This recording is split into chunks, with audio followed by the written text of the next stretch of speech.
বুঝিয়েছিলাম যে ভগ্নাংশটা কি, একটা অংশটাকে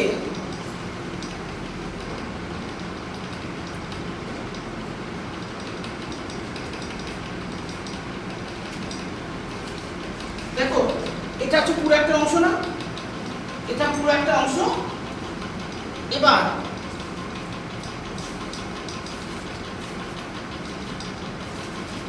ভেবে নাও এখান থেকে একটা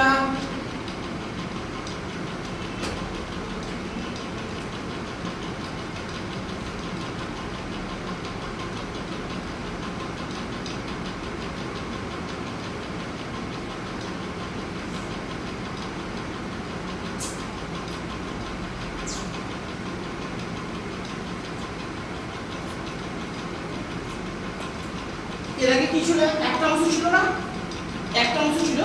এখন দেখো একটা অংশকে আমরা কি করে দিয়েছি, তিনটা ভাগ করে দিয়েছি না, তাই তো? তো একটা অংশকে ভেঙে দিলাম, এটাই হচ্ছে ভগ্নাংশ। ঠিক আছে, এর আগে তোমাদের বুঝিয়েছিলাম ভগ্নাংশকে কয় ভাগ করা হয়, বুঝিয়েছিলাম কিন্তু কয় ভাগে ভাগ করা হয়, তিন ভাগে। তুমি একদম সঠিক বলেছো। ভগ্নাংশকে কয় ভাগে ভাগ করছি, তিন ভাগে। ভগ্নাংশকে কয় ভাগে ভাগ করছি, তিন ভাগে। কিছু বলেছিলাম যে কোন ভগ্নাংশ কি ভগ্নাংশ, হ্যাঁ প্রথমে কি হতে পারে, প্রকৃত প্রকৃত ভগ্নাংশ। প্রকৃত ভগ্নাংশ একটা উদাহরণ দিচ্ছি প্রকৃত ভগ্নাংশে। সাদা থাকবে না কালার চেঞ্জ করব, ঠিক আছে? যেমন দেখো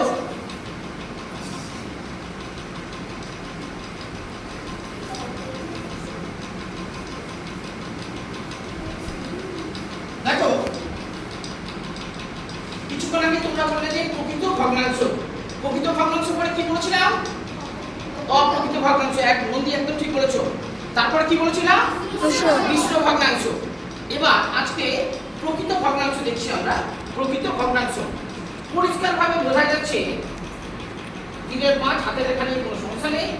দেখো প্রকৃত ভগ্নাংশটাকে আমরা কিভাবে বলবো, এর আগে আরো বুঝিয়েছিলাম যে উপরে যে 3 লেখা আছে এটাকে আমরা কি বলবো, লব। এটা হচ্ছে আমাদের লব, আর নিচেরটা হর। হর।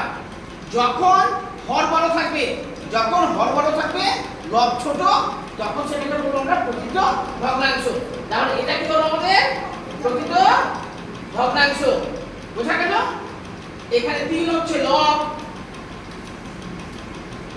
লব, আর নিচেটা হচ্ছে আমাদের হর, তাই না? 3 ছোট আছে, 5 বড় আছে।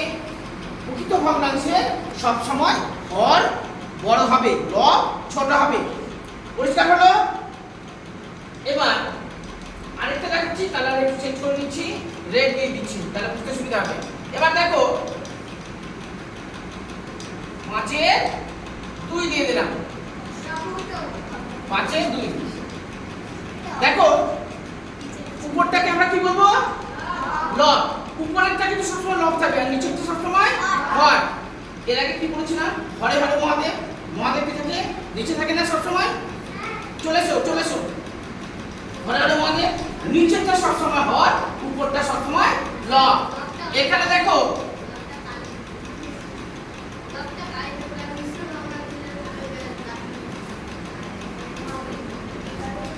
দেখো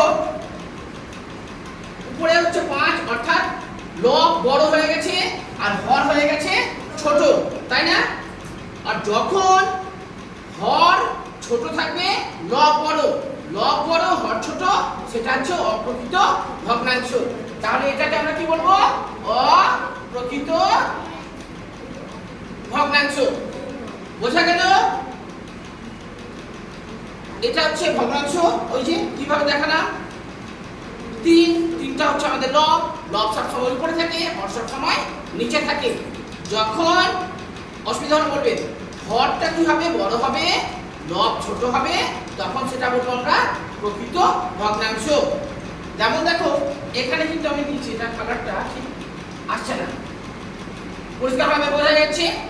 এবার অপ্রকৃত ভগ্নাংশ কোনটা, যেখানে হর ছোট থাকবে, লব বড় হবে, সেটাকে বলবো আমরা অপ্রকৃত ভগ্নাংশ। অর্থাৎ এটা হচ্ছে আমাদের অপ্রকৃত ভগ্নাংশ। আরো সোজা ভাবে যদি বলি, প্রকৃত ভগ্নাংশ আমরা প্রত্যেকে বুঝতে পেরেছি। প্রকৃত ভগ্নাংশ ঠিক উল্টা হচ্ছে আমাদের অপ্রকৃত ভগ্নাংশ। প্রকৃত ভগ্নাংশ উল্টো। প্রকৃত ভগ্নাংশে হর বড় থাকে, লব ছোট থাকে, আর অপ্রকৃত ভগ্নাংশ বললাম আমি উল্টো, অর্থাৎ লব বড় হবে, হর ছোট হবে। এই পর্যন্ত বুঝতে কারো অসুবিধা আছে বাবা?